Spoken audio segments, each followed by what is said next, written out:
Chapter 27. Is it too late for family therapy? Scene 1. Ryan lay asleep on the couch as morning light filtered into the safe house. Jada stood by her bedroom door, her eyes watching her daughter. She hesitated, uncertain whether venturing out was permitted without explicit consent, considering Ryan's caution from the previous evening. Coming from the other bedroom, Sophie stopped and eyed the older woman suspiciously. "What are you doing?" she asked, keeping her voice low to avoid waking Ryan. "I wasn't sure if I could leave the room without one of you saying so." Sophie responded with an eye roll and an indifferent wave of her hand, as if shooing away Jada's worry. "Go ahead. Bathroom's down the hall." Jada gave a quick nod, then maneuvered around her and headed straight for the bathroom. Catching the sight of Ryan while she was knocked out, Sophie felt her insides get all warm and fuzzy. She dropped down beside her, delicately tucking a rogue curl behind her ear. "Ryan, sweetheart, it's time to wake up." Her eyes blinked open, meeting Sophie's stare. In that moment, everything else faded into the background, just the two of them. Sophie smiled and brushed her thumb over Ryan's cheekbone.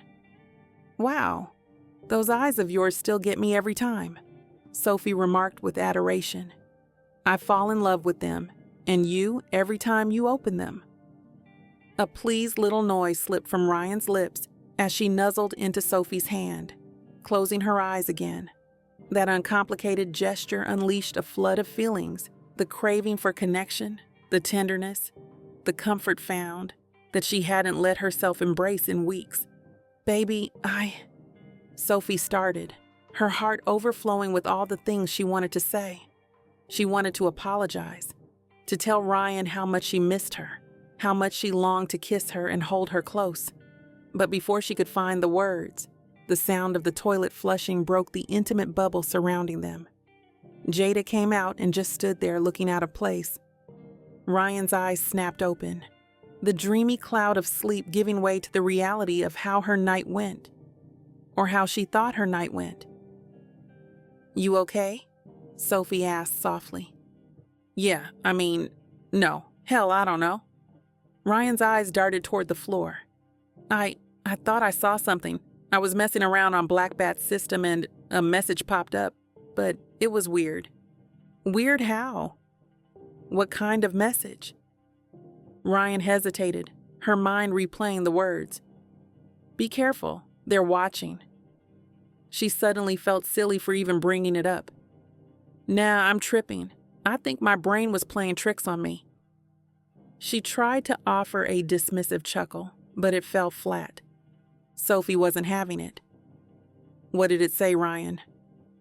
It asked what I was looking for, then told me to be careful, that they were watching, but it disappeared right after. There's no trace of it." Ryan shrugged as if brushing off an annoying fly. "I was probably just seeing things. I was tired as hell, and we're in the middle of freaking nowhere. For all I know, it could have been some stupid glitch. I think I might be officially going crazy." Sophie studied her wife's face, searching for any sign of humor or exaggeration, but found none. "You're not crazy, Ryan." She gripped Ryan's hand. "Don't say that about yourself. You're under much pressure, but that doesn't mean you're losing it." Ryan's looked at their joined hands. Slowly, she pulled her hand back, retreating from the contact. "Yeah, well, maybe I just needed some sleep and my eyes were tired." She looked away, voice losing its softness as she shifted gears. "Let's not make a big deal out of it, okay?" She straightened up, a hard mask slipping back into place. Busying herself with folding the blankets, Ryan was now all business. "I'm gonna go get dressed. Blackbat should be here in a few hours." Sophie's eyes followed her wife as she went into the bedroom. She headed for the kitchen but had to peek back at Ryan's disappearing form one more time. She glanced over her shoulder at Jada again with a hard look, upset that she had ruined the moment with her wife. Jada, who had taken a seat at the small dining table, looked mildly apologetic. "So, are you going to start talking yet or what?"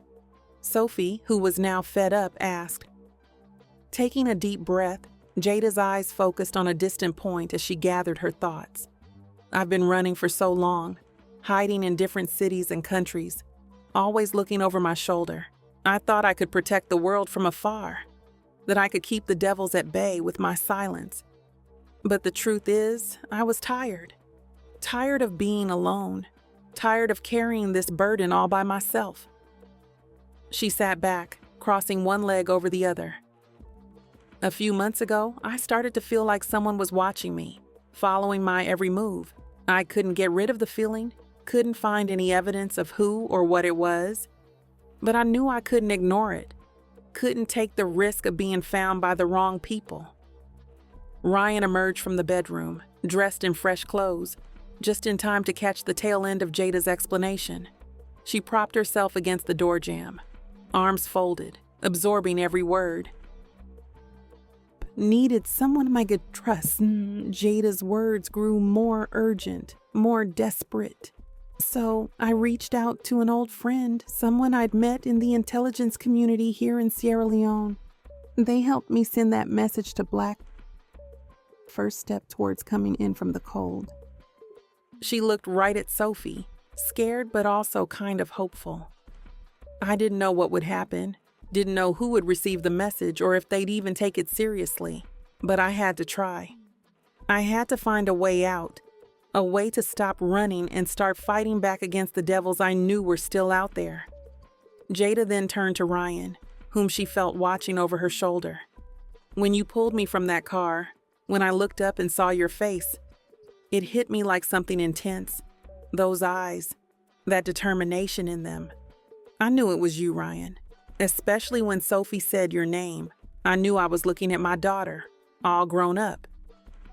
Discomfited by the vehemence in Jada's eyes, Ryan looked away, fixing her attention on the floor. Initially, I ran because I was scared. I thought you two were there to take me out, to finish what Falseface had started all those years ago. I didn't know if I could trust you, if I could trust anyone. But when you didn't hurt me, when you brought me to safety instead, I started to wonder. Maybe you weren't the enemy. Maybe, just maybe, you were the answer to the prayer I'd been whispering for the last 30 years. Ryan scoffed, pushing off the door. So what?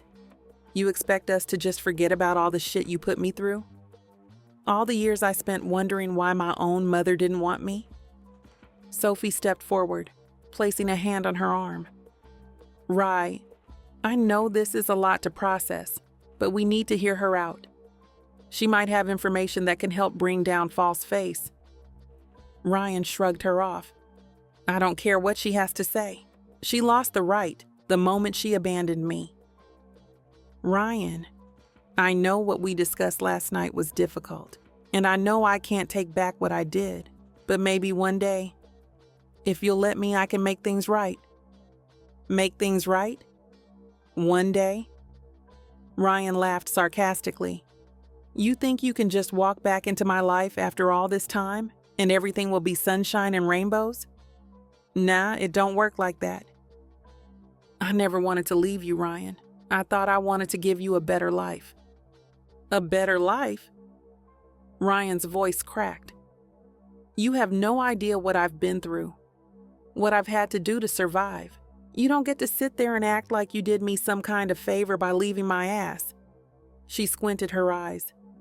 And what's the deal with Marquise? Or is that another part of your life you plan on keeping me in the dark about?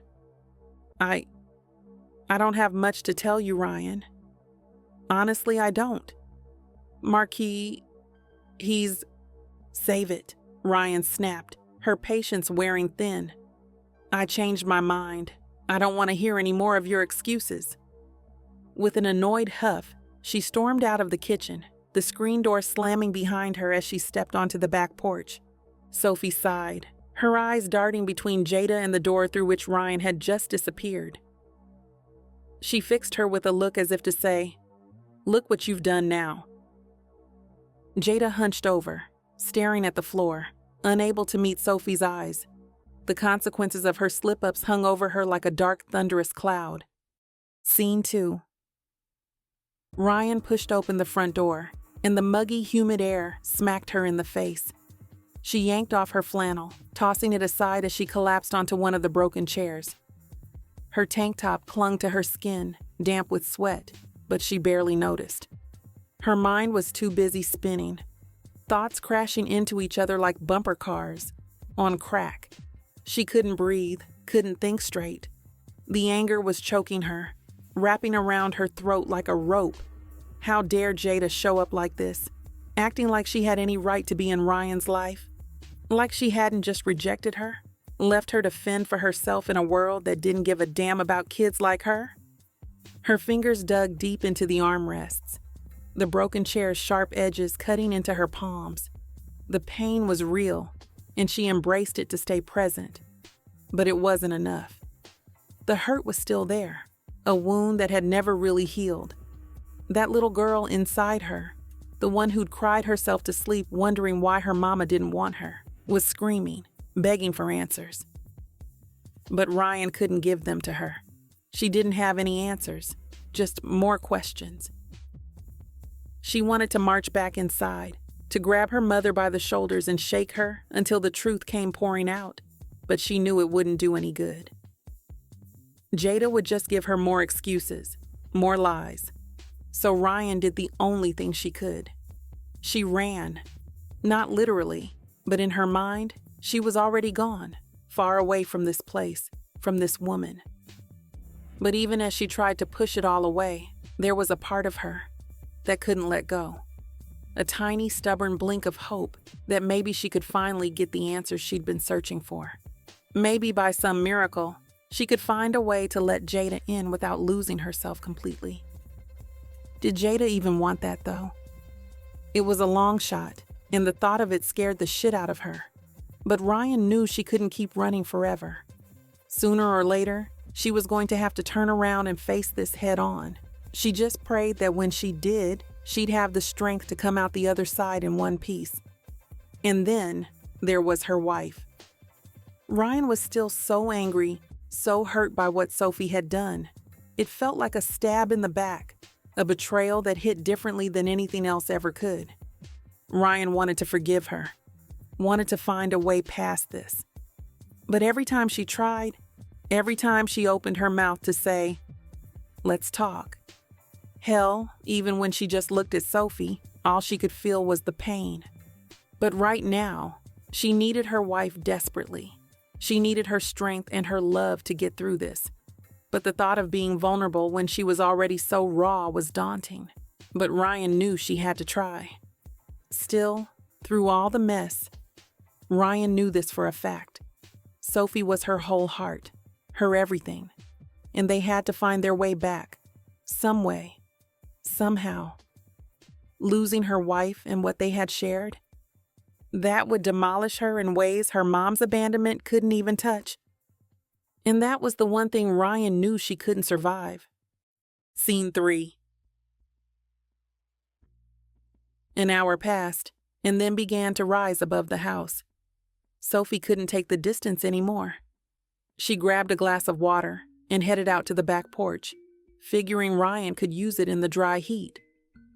She found her wife sitting in one of the broken-down chairs, her eyes set on some distant point on the horizon. "Hey, just heard from the pilot. They should be here in 90. Ryan just nodded.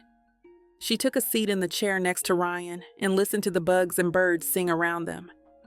Sophie took a deep breath, gathering her courage. "Rye, I know having Jada here, confronting your past like this, it's a lot to process. And I can't even begin to imagine how you're feeling right now." Ryan stayed silent, but the stiffness in her back and the tightening of her jaws gave away that she was going through it. "But I want you to know that whatever you decide, however you choose to handle the situation with your mother, I'm here for you. If you want to give her a chance to try and build a relationship, I'll support you every step of the way. And if you decide that you can't forgive her, that you need to keep her at a distance and tell her to kick rocks, then I'll be right by your side. Your feelings, your needs, They come first for me. Nothing else. She paused, letting her words sink in before she started up again. Sophie was pretty sure Jada was listening in, but she couldn't care less at this moment. I can only imagine what's going on in that beautiful brain of yours, Rye.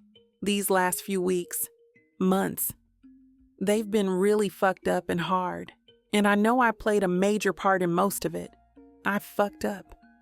I was thinking so stupidly, so afraid that you were going to leave me first. There's no excuse for me going to Luke, for even thinking about having another partner. You're everything I want, everything I need. I can't even believe that I did that myself. The words got all tangled up in Sophie's chest, emotions welling up hard. I feel like a hypocrite. That woman in there, she abandoned you. She left you. And here I was, thinking about doing the same damn thing. Ryan finally turned to look at her. She opened her mouth to speak, but Sophie gently cut her off. No, let me finish if you don't mind. Just listen to me, Rye. I don't want anything else in this world. I don't care about this job, the money, none of that. If it's just you and me in the end, that's all I need. I just want you, baby, and I'm gonna do whatever it takes. Prove to you every single day that you're all that matters to me. I promise you that. Getting up, Sophie felt her heartbeat kick into overdrive when Ryan's wet eyes found hers. With nervous hands, she reached up and unclasped the necklace from around her neck, the one that held her father's ring. She knelt down in front of Ryan, holding the jewelry out in front of her. Her dad's ring had been her security blanket, a constant reminder of his love. But as she held it out to Ryan, she realized it was time to pass and hand it to the one who truly understood her soul. Mind if I? Sophie lifted the necklace slightly. Ryan shook her head and turned to give her access. With a light touch, she secured the chain around her neck, the ring falling perfectly over her heart. I want you to have this, Rye, Sophie whispered when Ryan turned back around. I want to resize it so you can wear it on your finger. Make it fit you perfectly. Because that's what you are to me. Perfect. In every way. Ryan's hand came up to touch the ring. Soph, I don't know what to say. You don't have to say anything, baby. Just hear me out. Ryan, I love you. I love you more than I ever thought possible. You're my everything, my reason for breathing. And I know I've made mistakes. I know I've hurt you. But I swear to you, on this ring and on my life, that I will spend every day making it up to you. You can yell at me, curse me out, whatever is needed, and I will still be here. Because you're my wife through thick and thin. She laced her fingers with Ryan's, squeezing softly. And I don't want just to be your wife on paper. I want to stand up in front of everyone we care about and promise to love you, to choose you, every single day. We can invite Jordan and Dante, definitely Iris, Ocean, Julia, hell, even the barista at the cafe you love who always gives you a free muffin because he likes your tattoos. And Alice? Ryan spoke in a bantering tone. Sophie groaned, her head falling back in exaggerated exasperation. If we must. But I'm putting her at a table in the back, taped to a chair where she can't harass the guests. Ryan let out a chuckle, Sophie's annoyance with Alice never failing to tickle her. But seriously, baby, I want to promise to grow with you, to learn from you, to become the best version of myself because of you. I want to tell everyone how you've saved me, Rye, changed me, how loving you has given me a purpose and a joy I never knew possible. I want to vow to spend the rest of my life showing you just how much you mean to me, in every word and every action, every single day. Ryan was crying hard now, too, her shoulders shaking with her sobs. I want that too, Soph. I want it so fucking bad. But I'm scared. I'm scared that I won't be enough, that you'll realize one day that you made a mistake choosing me. Sophie moved forward. cupping Ryan's face in her hands. Never, baby. You could never be a mistake. Finding you has been the greatest blessing. You're my everything, and I choose you. I choose you every time. I choose you too, Soph. Today, tomorrow, and every damn day after that. They stayed like that for a long moment, just holding each other. Once they came up for air, Ryan went back to the ring around her neck, tracing every line like it was a work of art. Her thoughts went back to past ops they'd been on, the times her reckless choices had nearly torn them apart. She pulled away slightly, feeling regretful and guilty. I need to apologize too, Soph, for all the times I've gone off book on a mission, for all the times I've dismissed your warnings and concerns. I've been so focused on proving myself, on being the best I can be, that I've forgotten what really matters, being the best partner to you. I think about Marquis, about how you tried to warn me about getting too close. I was so sure I had it under control that I knew better. But you were right. You were right to be cautious, to want to protect our relationship. And I'm sorry I didn't listen, that I let my ego get in the way of trusting you. I'm sorry for running when you want to talk. I'm sorry for not being the best listener. Letting out an exhale, Sophie's body relaxed as Ryan's genuine apology resonated deep within her. I appreciate you saying that, Ryan. And I understand, I do. We've both let our own stuff get in the way of our partnership and our relationship at times.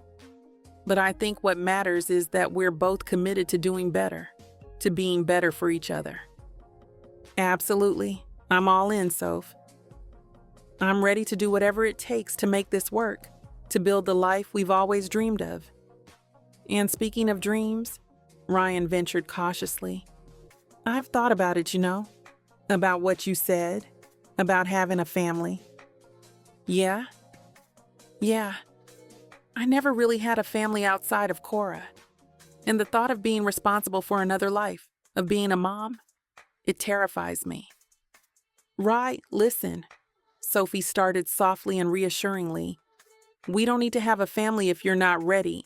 I'm happy with just you, baby. I don't want you to feel pressured into anything.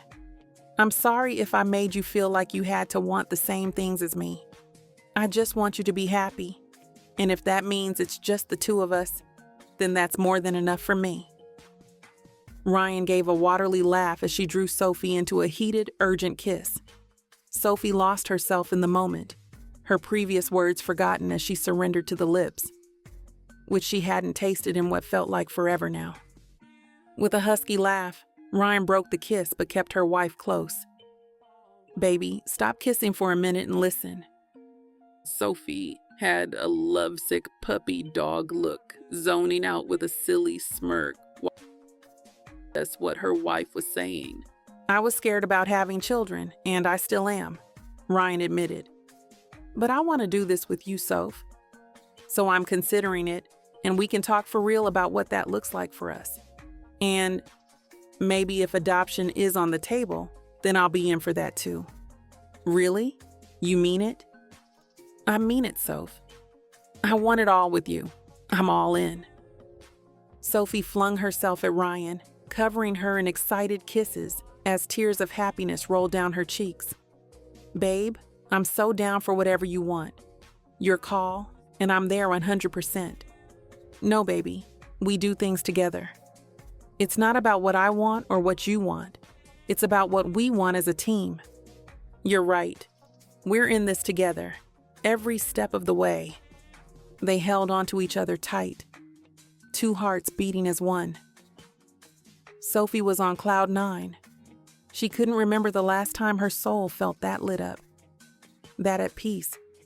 Having a real talk with Ryan, putting it all out there about their visions without any front, was something special she wouldn't take for granted. When they broke apart, Sophie rested her forehead against Ryan's. You're so beautiful right now, even with your face all sweaty and your tank top all rumpled. You're the most gorgeous thing I've ever seen. Ryan's eyes darted away, a self-conscious laugh escaping her. "Stop it, Soph. I look like a hot mess." "No, you don't." Sophie's fingers tangled in her hair, tugging gently until their eyes met. "If anything, you look like my hot mess." She leaned in, her lips ghosting over Ryan's. The most beautiful mess there is. And there, on that rickety old porch, Ryan and Sophie made a promise. A promise of love, of loyalty, of forever. A promise that no matter what life threw their way, they would face it together. Because that's what true love is. It's not perfect, and it's not easy, but it's real, and it's worth fighting for. And Ryan and Sophie, they were ready to fight. Inside the house, Jada busied herself with tidying up the kitchen, trying to distract herself from the emotions of being near her daughter. She couldn't help but overhear snippets of Ryan and Sophie's conversation, their words of love and dedication carrying through the thin walls. She felt that regretful sting in her chest, knowing she'd missed out on having a connection with her baby girl. But even with all that pain, she caught a glimpse of something positive.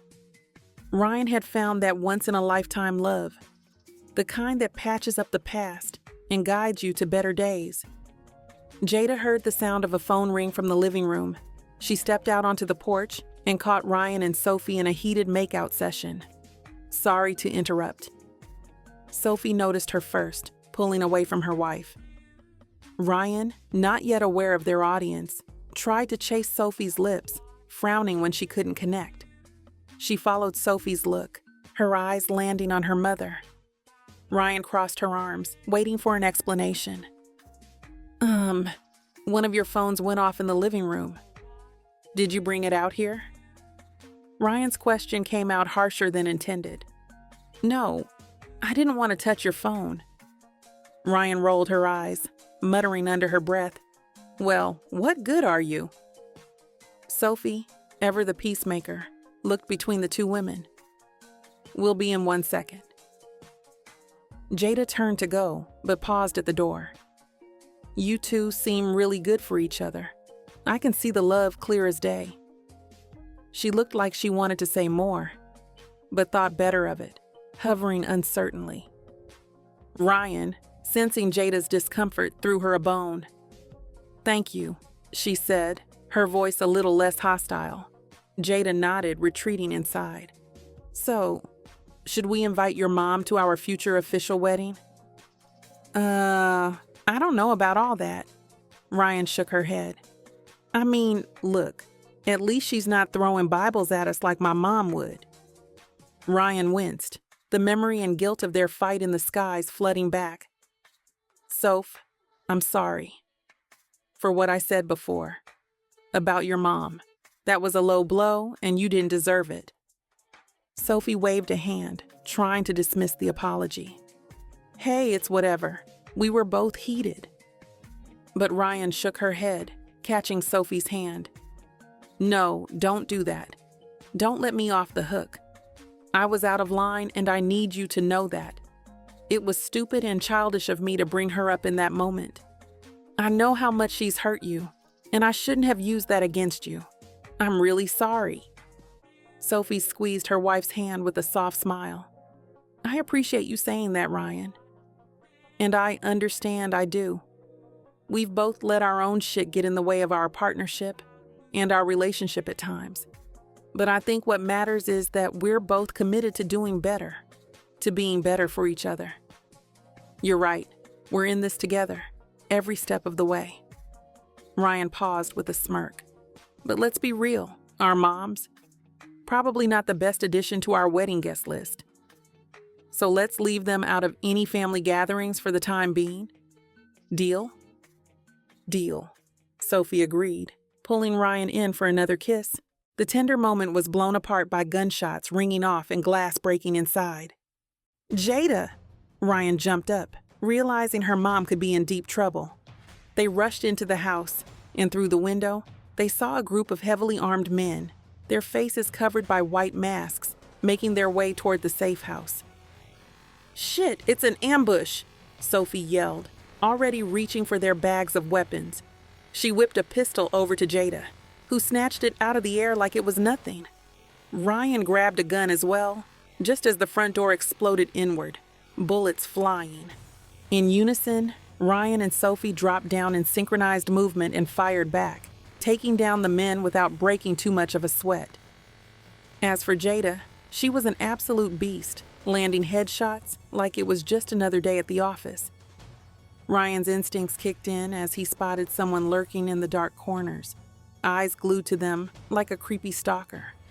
That kind of shady behavior was an instant red flag. "Soph, we got a looky-loo." "Copy. Let's mop up this mess first." The safe house turned into a battlefield. Furniture chipping, walls chewed up by lead. Calling it intense was an understatement. The air reeked of stale gunpowder, with the pained cries of the poor suckers caught in the crossfire. The three of them were cold-blooded operators, a well-oiled machine when working as one. Then the watcher stepped out, rocking a pig mask. He slowly clapped, proud of their work. Well, color me impressed, but hey, wouldn't expect less from the dynamic duo themselves, Ryan and Sophie Wilder. "Valentine?" Ryan snarled, finger itching to pull the trigger. "In the flesh." Valentine removed his mask, revealing a face ruined and scarred by time and bitterness. "Damn, that whole prisoner snatch job was a fucking trap, wasn't it?" Sophie blurted out, the pieces falling into place. "Marquis rigged the whole damn thing, didn't he?" "Clever girl, but you've only scratched the surface of this web." "Cut the crap, Valentine." Jada jumped in. "Ah, Jada, still trying to play the hero, even after all these years." Valentine had a twisted, despised expression. "You took everything from me when you exposed False Face. My work, my family, my purpose, my very sanity. And for what? To ease your guilty conscience? What you were doing was wrong, Valentine. The neurotoxin, the experiments, it had to be stopped. And you appointed yourself judge, jury, and executioner? How noble. Enough. We're not here to rehash the past. What's your end game, Valentine? Why are you here? Because you, Ryan Wilder, are the key to Marquise's grand plan." Ryan and Sophie exchanged a confused look. What the hell is that supposed to mean? He angled toward Jada with sarcastic interest. "Care to enlighten them, Ms. Jett? Or shall I spill all your dirty little secrets?" "There are no secrets. I don't know much about Marquise, not anymore. I haven't seen him since he was a toddler, just a little thing barely walking and talking." Ryan looked at her mother as if she knew there was more to the story, and Jada sighed, glancing up at the sky before continuing. "When I left False Face, when I left everything behind, I left him too. However, his father, Franklin, that man was a force to be reckoned with. Powerful, charismatic, but twisted in ways that still give me nightmares. If Marquise is anything like his father, then we're in for a world of trouble." Jada's eyes went to Ryan almost pleadingly, begging her to believe her. "But if he comes for you, baby girl, if he tries to use you to get to me, I'll rain down hell on him and anyone else who dares to threaten my child." Ryan scoffed at the audacity of this woman. "No need for the Mom of the Year award. I got this." She turned to Sophie. "We got this." Just then, the sound of an approaching helicopter was heard. "Speaking of which," she added, "our ride is here. Time to blow this joint." As quickly as she could, she drew her tool and opened fire on Valentine's position. Though she rang off a lot of shots, it didn't seem to pierce his body the way she had hoped, as if he was some bionic man. Still, he ducked and hid for cover, which gave Ryan some time. "Go!" she yelled, jerking her head towards the door. "Get Jada!" Sophie didn't hesitate to grab Jada by the arm, pulling her towards the exit as Ryan provided cover fire. They burst out of the safe house and saw the helicopter hovering just above the ground. Her pulse raced as they booked it towards the chopper, her eyes darting around, looking out for any sketchy surprises. But as they approached the helicopter, Sophie's stomach dropped. The pilot's face was bleak, his voice barely heard over the sound of the engine. "We've got a problem," he shouted, gesturing to the side of the helicopter. "Looks like sabotage. The bird's been hit and she's not going to fly far."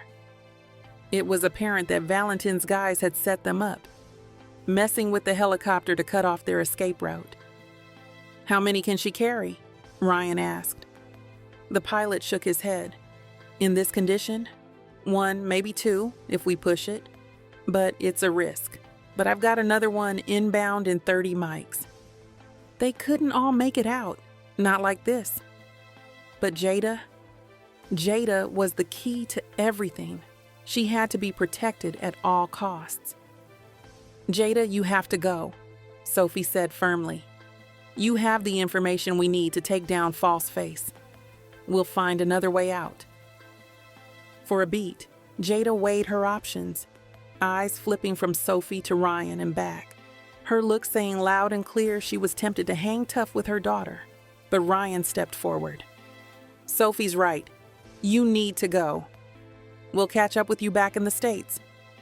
Jada and Ryan locked eyes, a lifetime of unvoiced emotions between them. The regret, the ashes of love, the ever-present undercurrent of fear.